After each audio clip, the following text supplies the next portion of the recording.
Okay, thank you all for coming. Listen, this is a great day for Wrike, and I think we have a great panel for the day.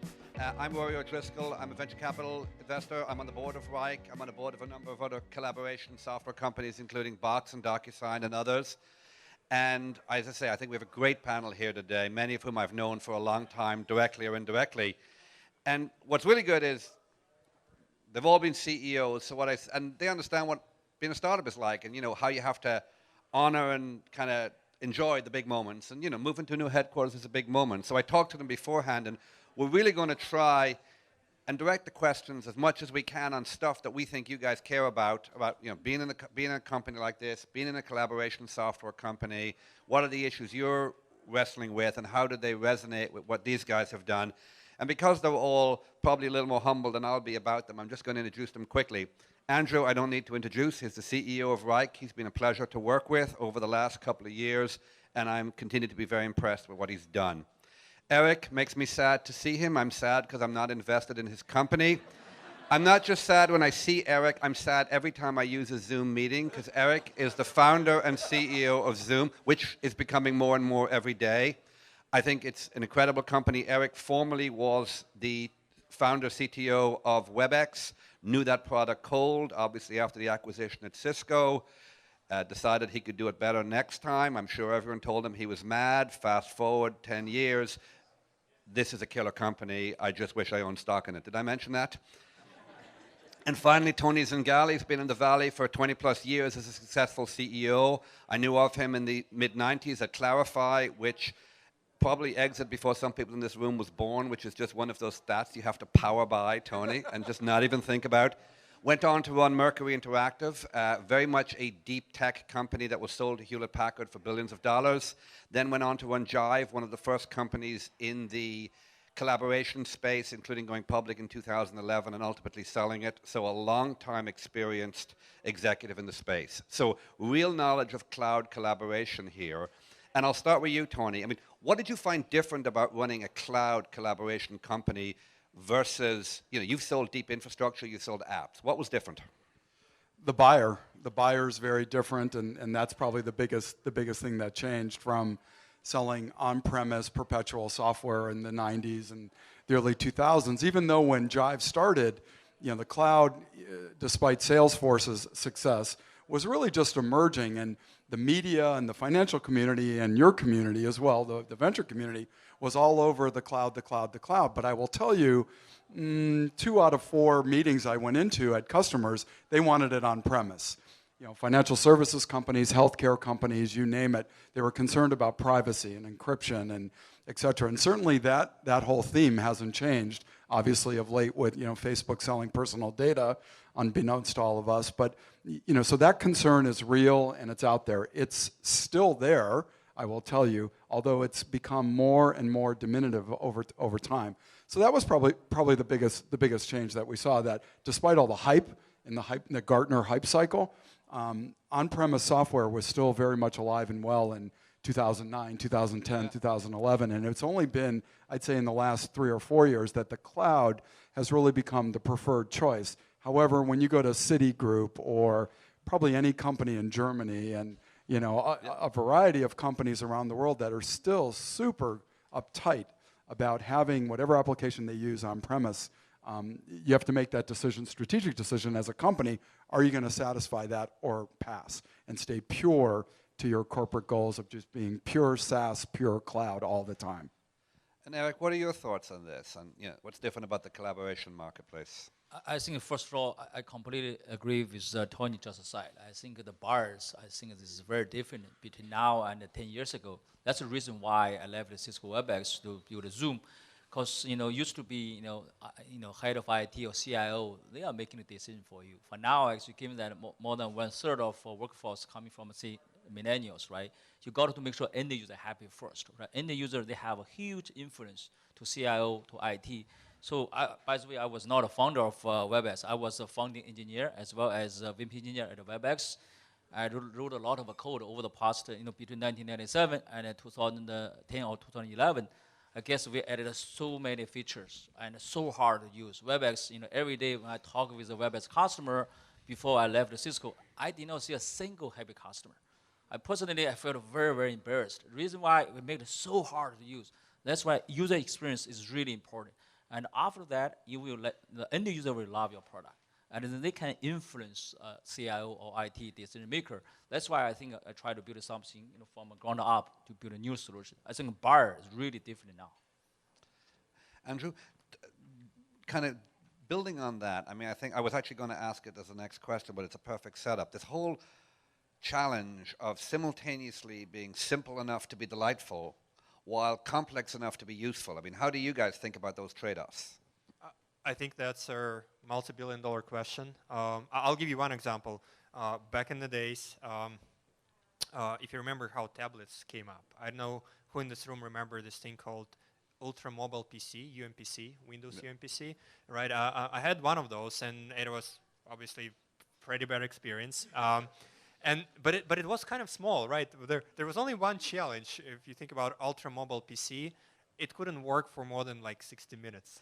How mobile are you if you actually have to plug it in there in the outlet? And so the biggest challenge back in the day was how do you make something that at the same time gives you that productivity? So it does have to have some CPU, and because of that, it does have to have some battery and what have you. And at the same time, that gives you that battery life. So that's the challenge. The challenge was not to give you the mobile device that was able to perform, or the mobile device that was small. The challenge was giving you both. And that's what Apple did with their iPad, which completely transformed the tablet landscape. So I feel the same way about a lot of enterprise software products, metaphorically, right? The challenge is not creating the product that gives you the most features. And that would be, in your example, would probably be the WebEx, right? Probably the most sophisticated product on the market. And the challenge is not in giving you the simplest product out there. I wouldn't name any competitors, but there probably is somebody like at the very bottom of the chain, freemium product that people could try and use that would be the simplest. The challenge is to give people something that truly solves their business needs, not just during the evaluation, but beyond that, that stays with them for not just day one, but week one, month one, year two. So something that can grow with their needs, and at the same time, be simple enough for the end users to quickly adopt it. So that's not even a billion-dollar question. In every single category that we speak about, there is a multi-billion-dollar question. Companies that figure it out are positioned to be market leaders and are positioned in this very, very fast-growing markets, and we'll take that multi-billion-dollar price. I'm going to stay on this because I agree it is, especially, I mean, you made the point, especially for end user software where the end user has a voice. I mean, the reality is when you're buying your accounting system, you don't spend a lot of time agonizing about how people use it, right? But when you're buying collaboration software, you do, right? So it's just so much more important here. Like, Eric, when someone says, we should add feature X because 5 of our big companies said we really need feature X. What's your process of evaluating that and saying yes or no? So first of all, we want to understand who said that, right? So do they have money? No, actually, ultimately we love the feedback from end user, right? Cannot be like a decision maker or maybe head of other department. They never use our product, right? And if we got those feedback, and also we are not going to just add those features into our roadmap. And also we try to talk with more customers, understand is a pain across all the customer, or maybe just one customer issue. It's very hard to prioritize because every day we receive so many feedback. Also, we are eating our own dog food. We also use that as well. Quite often you give me a feedback, say, yes, that's exactly the pinpoint. And if that's the case, normally we'll quickly innovate to add that feature into our roadmap. Otherwise, every day there's so many feature requests. If we add all of them, I think very soon will become another WebEx. Good. And Tony, I mean, you've dealt with this, as I say, both at deeply technical companies and then, Jive, very much kind of democratization of IT. How did you kind of deal with it? Yeah, I mean, first things first would be follow the money.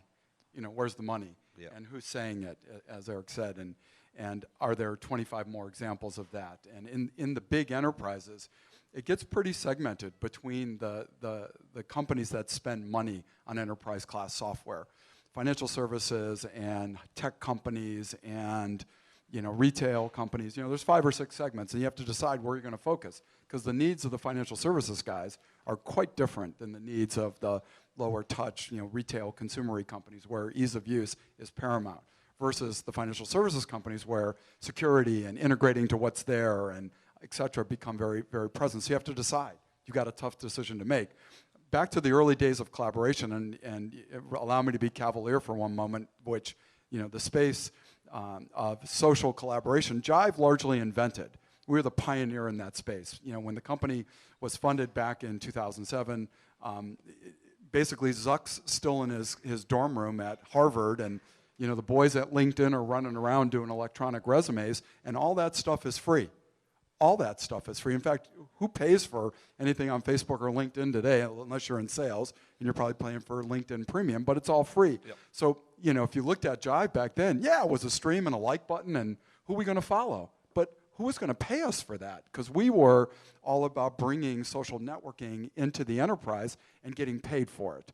The boys at Sequoia weren't sitting around like your boys going, hey, that's great, you got 1 billion users, but no one's paying you, right? And we weren't going to be an advertising company because, enterprise companies, aren't going to pay you for ad dollars, right? Yep.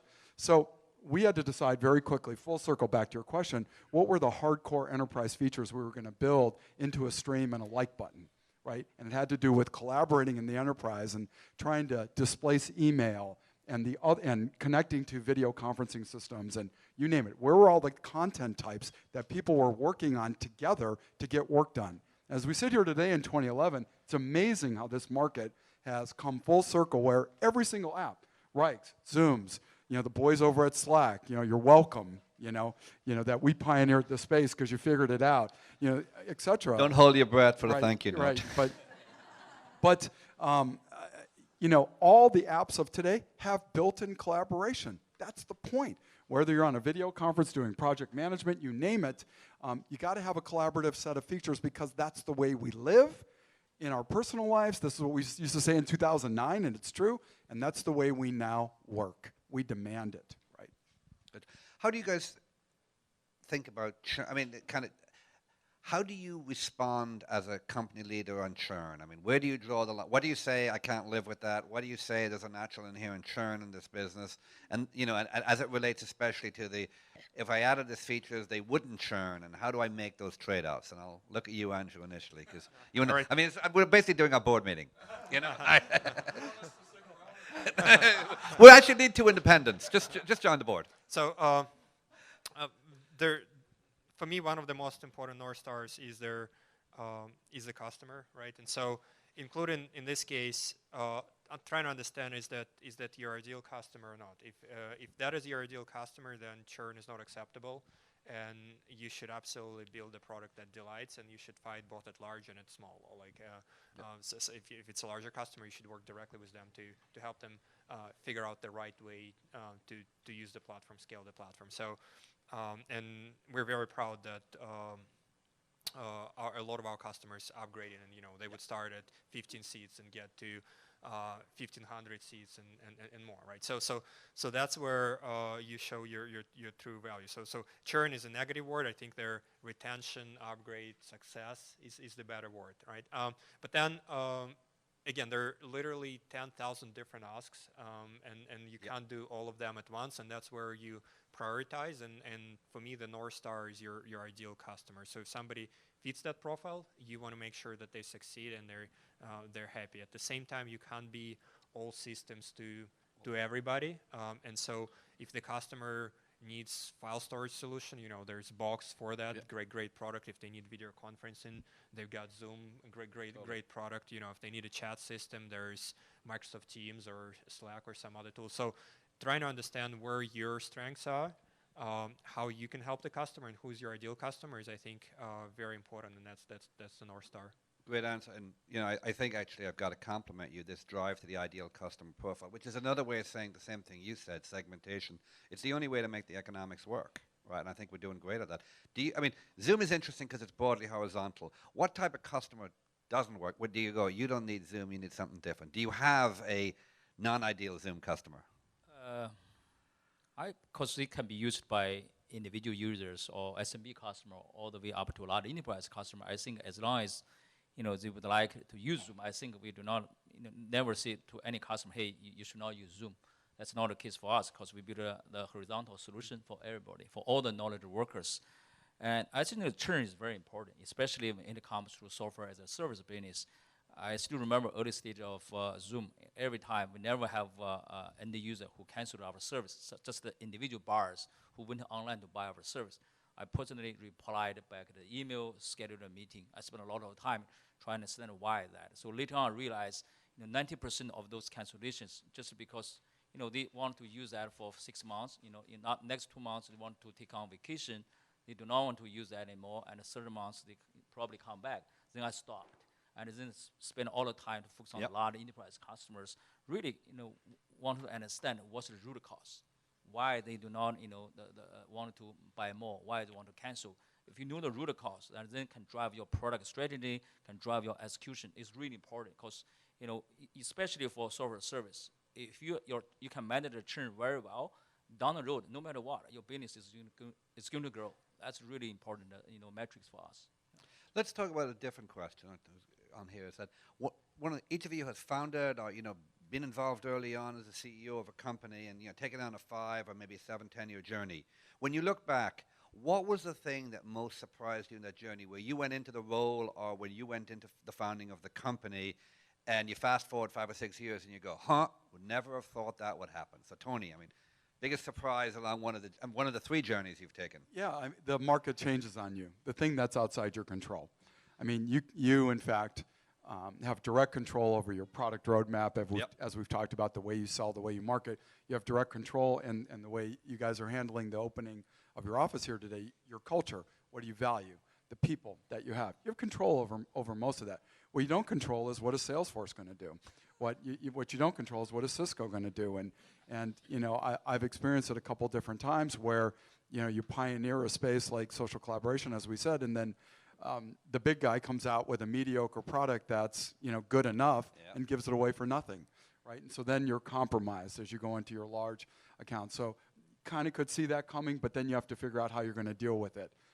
So those are the biggest surprises, the things that are outside your control. And when you sit all the time, you have to, as a CEO, you have to think about exactly what could happen. Wow, it'd be really bad if Box and Slack merged. And what would that mean to us? And you've got to anticipate some of those scenarios as you plan your corporate strategy going forward, and not be afraid or whatever, but you've got to be thoughtful such that when it does happen, and I'm here to tell you, being the oldest dude up here, it's going to happen. And so if it doesn't, awesome. Then you just had a strategic conversation for no reason, but you got to plan on something big's going to happen that's outside your control. So big and bad is Tony's answer. Eric? And outside your control.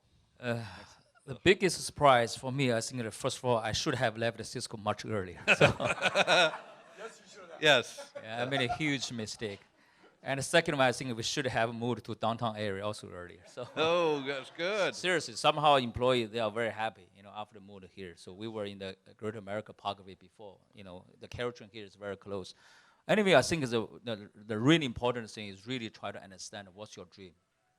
That's really important. If you know your dream, you have a passion, you should go for it.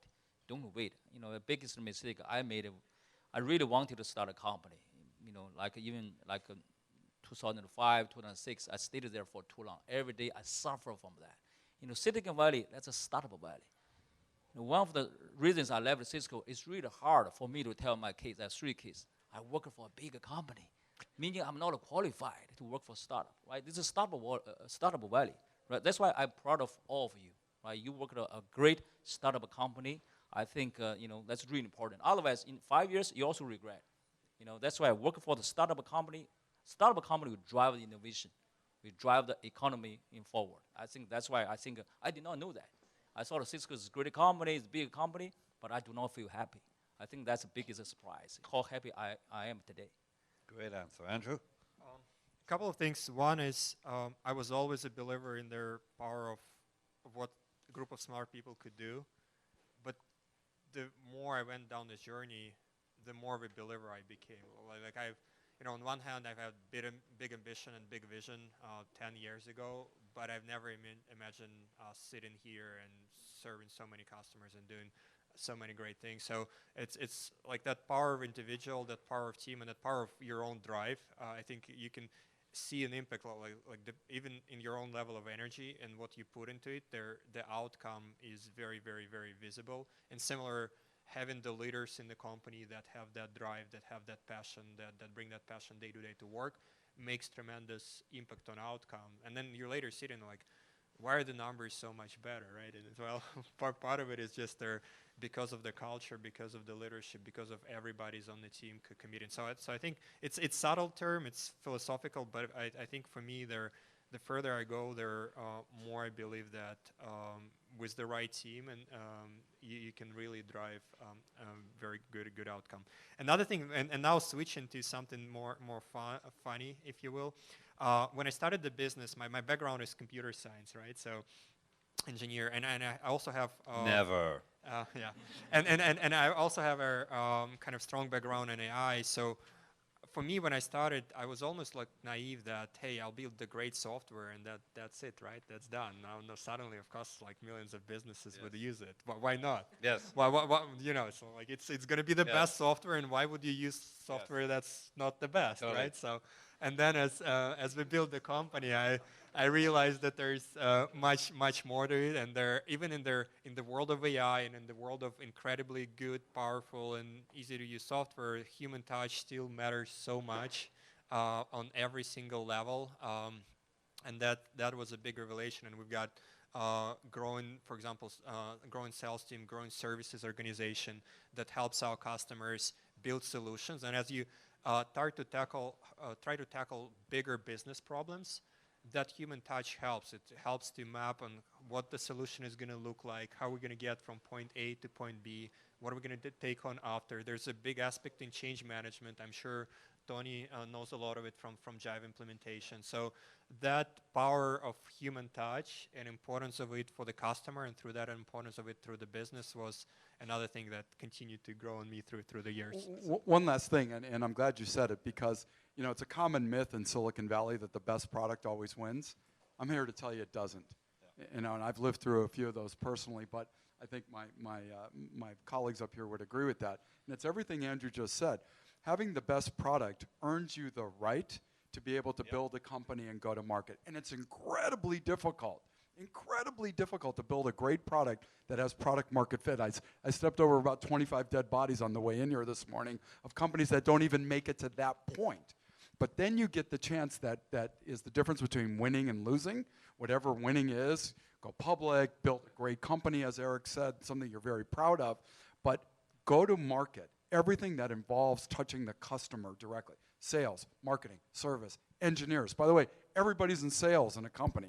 Guys that are writing code, as Eric was saying, everybody's in sales because it's the customer that matters, and that's going to be the difference between winning and losing. Go to market. Product market fit, incredibly difficult to get, but that's just the beginning. That's just the ante to play. That's a great answer. I totally agree, and that was well said. And I was going to call you, so I'm glad you just went straight into it, because you all. One of the things I think you guys are both doing well as leaders is you've gone from that first day. We used to refer to it as the engineering leader who thinks my widget is so shiny everyone should buy it, to the realization that software at scale is about distribution. And I mean, you've run 1,000-person Salesforce. I mean, we probably got a couple of hundred now. What are the things that go wrong as you ramp to literally having you said it, Tony's on the board of Carbon Black, he just went to the sales kickoff. There's 1,000 people in the room, right? What's it like to run 1,000-person Salesforce, and what are the learnings, and how do you drive the culture at scale? Well, the most important thing, as we've discussed here, is you learn where the patterns are. You learn where, at that scale, repeatability.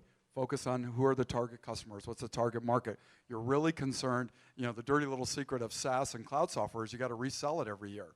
And that means you better have engagement, you better have adoption, you better have usage, because if you don't, then you get the churn, right? And that is the kiss of death, right? So it's in the repeatability and the patterns, and then you got to continue to motivate people. I mean, salespeople, quite frankly, and I am one too, is a coin-operated business.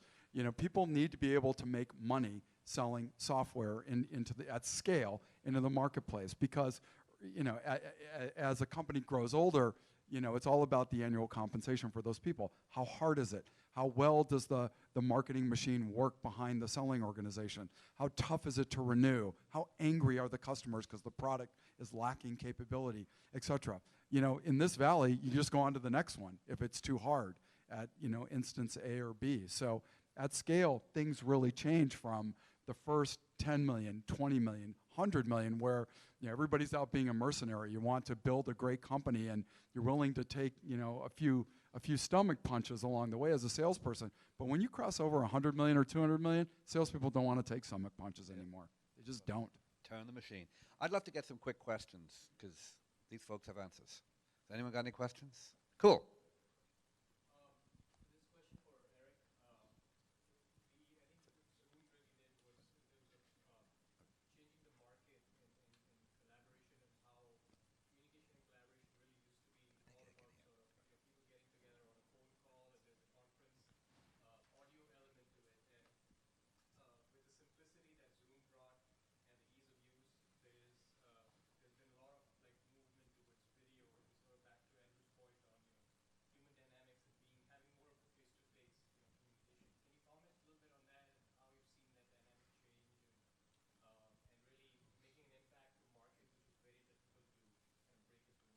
Just to repeat, big picture question, the role of video and how Eric's driven that. Yeah, it's a great question. First of all, I think you made an absolute right decision. You know, left the Ring Central, come here. So it's a great company. It's, we're investors in that company. Don't be mean. Don't be mean.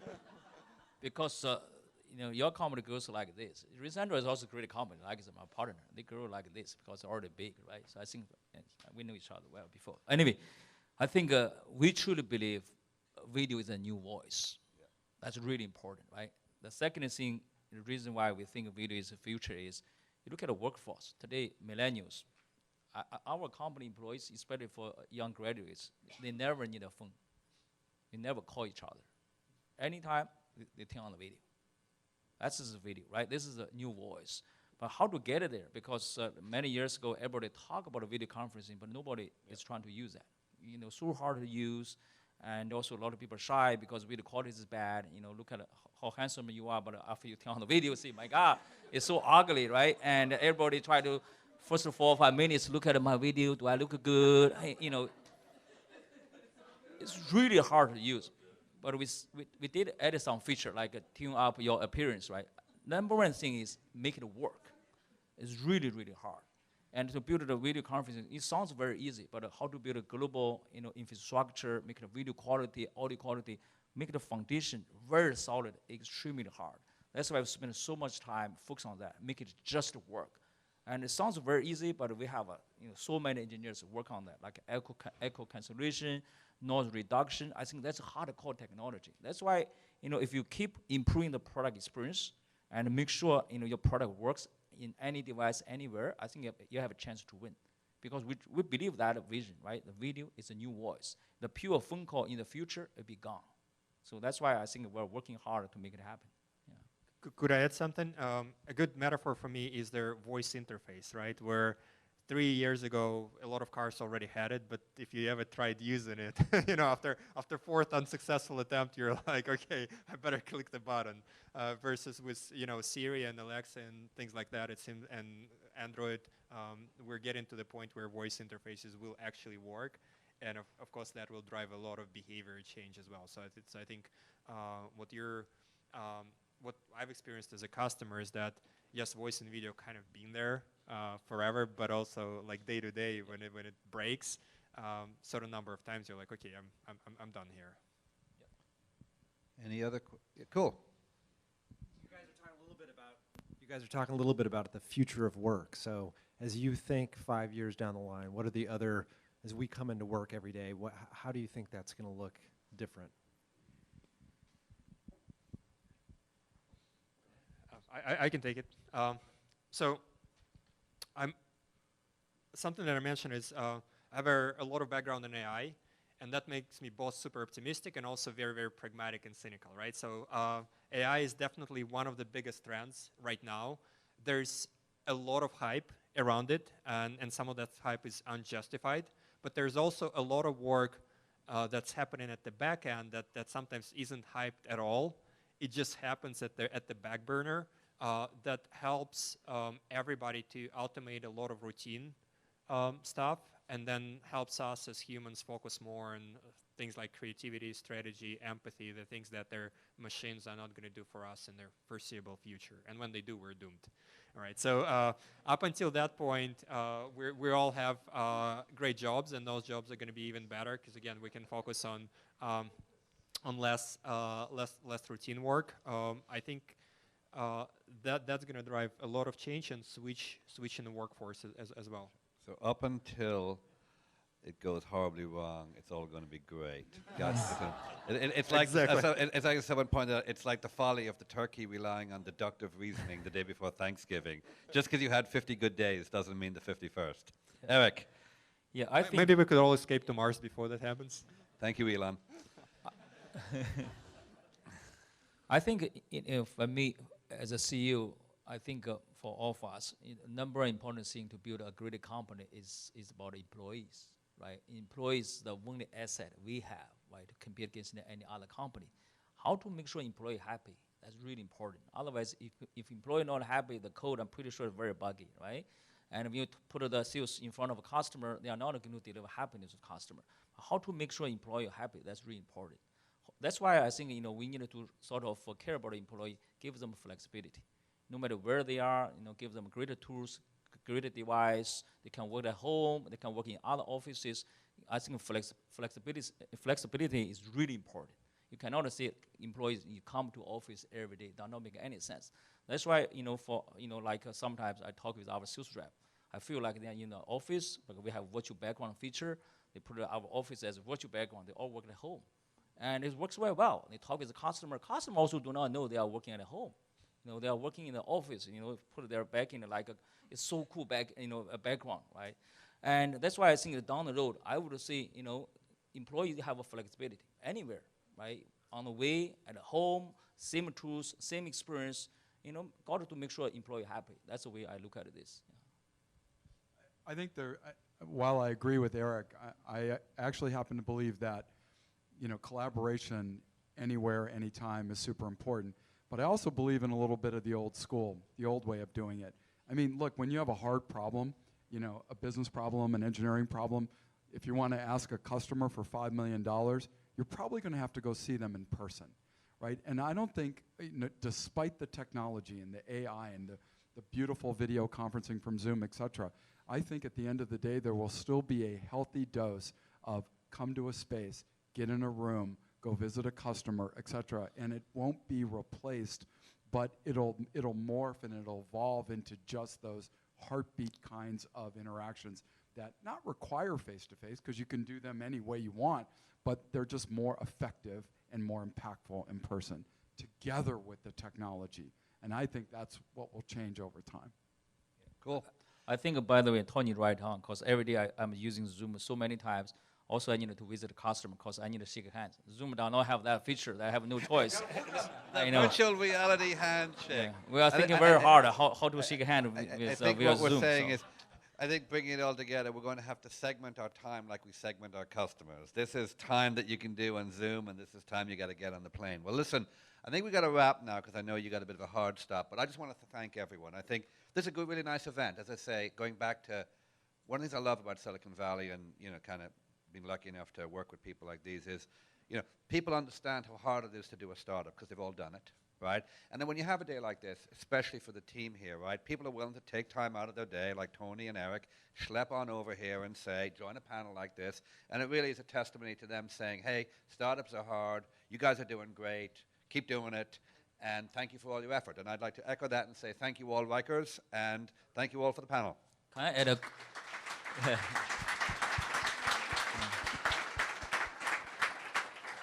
I just want to add a quick comment, actually. There's a reason why I think we are so happy to move here to the downtown area. I think, after the move here, very soon, we got the 100 million from Sequoia, sort of like a unicorn company. I convinced my friend and Mohit, a co-hesitate CEO, also moved to downtown area. And just recently, there's rumor, I think probably will announce very soon, they got a funding from SoftwareBank, also becoming a unicorn company as well. I think that's very soon, I think probably you guys as well. I think this is a great move. I think downtown area is going to become very hot. So. This is a man who knows how to do economic development. There'll be a big billboard. Move to San Jose, collect $1 billion. It's going to be crowded. Okay, take care. Thank you.